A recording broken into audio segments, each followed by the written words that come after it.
తక్కువ సమయంలోనే వైసీపీ తీవ్ర నిరాశ నిస్పృహల నుంచి ఇప్పుడు బయటపడే ప్రయత్నం చేస్తోంది. ఇంత త్వరగా ఆ పార్టీ కోలుకుంటుందని ప్రత్యర్థి పార్టీ కూడా అస్సలు ఊహించడం లేదు. కూటమి ప్రభుత్వం 7 నెలల పరిపాలనను పూర్తి చేసుకుంది. అయితే 4 ఏళ్లలో రావాల్సిన వ్యతిరేకత ఇంత తక్కువ కాలంలో వచ్చిందని రాజకీయ విశ్లేషకులు అభిప్రాయపడుతున్నారు. మరి ముఖ్యంగా డిప్యూటీ సీఎం పవన్ కళ్యాణ్ అధికారుల చేష్టలతో జనం తమ తిడుతున్నారని పిఠాపురం బహిరంగ సభలు, అలాగే తిరుపతి తొక్కిసలాట ఘటన సందర్భంగా సంచలన కామెంట్స్ అయితే చేశారు. ఇవన్నీ ప్రభుత్వంపై వ్యతిరేకత ఉందనే సంకేతాలని జనంలోకి బలంగా తీసుకెళ్తున్నాయి. వీటికి తోడు పరిపాలన అసలు కనిపించడం లేదు. ఏదో ప్రభుత్వం నడుస్తోందంటే నడుస్తోందనే రీతిలో పాలన సాగుతోంది. చంద్రబాబు పాలన ఇంత అధ్వానంగా ఉంటుందని తాము సైతం కలలో కూడా ఊహించలేదని టీడీపీ నేతలు కూడా వాపోయే పరిస్థితులు ఇప్పుడు కనిపిస్తున్నాయి. చంద్రబాబు సర్కారుపై వ్యతిరేకత రావడానికి, ఇదే సందర్భంలో వైసీపీలో జోష్ పెరగడానికి కారణాలు కూడా లేకపోలేదు.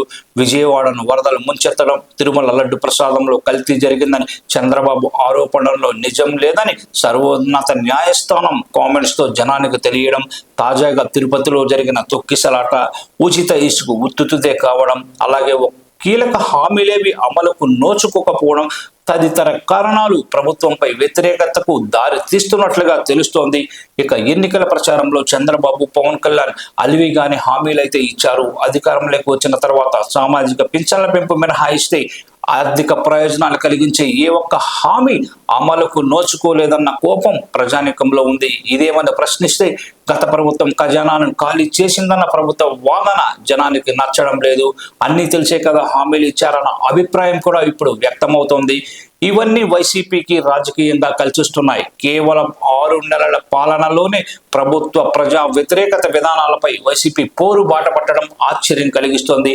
ఈ ఆందోళన కార్యక్రమాలన్నీ విజయవంతం కావడంతో వైసీపీలో జోష్ పెరిగింది.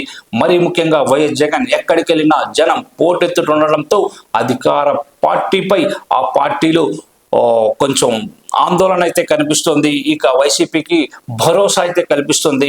మళ్ళీ జగన్ అధికారంలోకి రారని, పారిశ్రామికవేత్తలు తమను రాసివ్వాలని అడుగుతున్నారని లోకేష్ కామెంట్స్ టీడీపీకి నష్టం కలిగిస్తుండగా వైసీపీలో ధీమానైతే పెంచుతున్నాయి. ఏది ఏమైనా కూటమి సర్కారు పెట్టే కష్టాలు తాత్కాలికమే అని, మన ప్రభుత్వం వచ్చిన తర్వాత వాళ్ళ కథ చూస్తామని వైసీపీ నేతలు అంటున్నారు. కూటమి నేతలు కూడా అధికారంలోకి వచ్చిన తొలి రోజుల్లో ఏవేవో ఊహించుకునే ప్రత్యర్థులపై తెగబడేవాళ్ళు. కానీ ఇప్పుడు వాళ్ళకు కూడా తత్వం బోధపడినట్టుంది. ప్రభుత్వంలో ఏమైనా పనులు చేసుకోవడమా లేక మౌనంగా ఉండటమా, ఇదే మంచిదని ఆలోచిస్తున్నారు. కూటమి నేతల ఆలోచనల్లో మార్పునకు చంద్రబాబు సర్కారు పాలనే కారణమని చెప్పక తప్పదు. అందుకే కాలం ఎప్పుడు ఒకేలా ఉండదు అని చెప్పడం. ముఖ్యంగా వైఎస్ జగన్లో అధికారంపై నమ్మకం కలగడంతో ఇక వెనుదిరిగి చూసే ప్రశ్నే ఉండదు. జనంలోకి వెళ్ళడానికి ఆయన ఇంకా ఉత్సాహం చూపుతూనే ఉంటారని మనం చెప్పుకోవచ్చు.